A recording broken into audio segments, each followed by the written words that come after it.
नमस्कार मित्रांनो, आज केंद्रीय मंत्री निर्मला सीतारामन यांच्या माध्यमातून देशाचा 2026 या आर्थिक वर्षाचा अर्थसंकल्प जाहीर करण्यात आला आहे आणि या अर्थसंकल्पात शेतकऱ्यांना मोठी आशा लागली होती की शेतकरी अनुदानामध्ये वाढ केली जाणार, तसेच नवीन योजनांची घोषणा केली जाणार, जसे पीएम किसान योजनेच्या अनुदानात वाढ करून हप्ता 2000 ऐवजी 3000 रुपये करणे इत्यादी।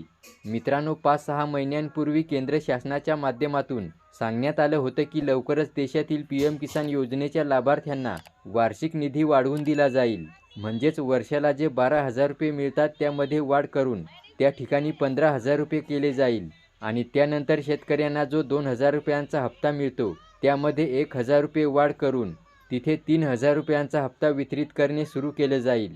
परंतु मित्रांनो, या 2026च्या आर्थिक बजेटमध्ये केंद्र सरकारकडून अशी कुठलीही घोषणा करण्यात आलेली नाही। अर्थात पीएम किसान योजनेच्या लाभार्थ्यांना 2,000 रुपयांचा हप्ता मिळतो त्यामध्ये सध्या तरी कुठल्याही प्रकारची वाढ झालेली नाही। 2026मध्ये सध्या तरी 2,000 रुपये प्रमाणेच 3 हप्ते वितरित होणार आहेत। तेव्हा अशा प्रकारे पीएम किसान योजनेसंदर्भातील ही महत्त्वपूर्ण अशी अपडेट होती। व्हिडिओला लाईक करा आणि चॅनेल सबस्क्राईब केला नसेल तर सबस्क्राईब अवश्य करा। धन्यवाद।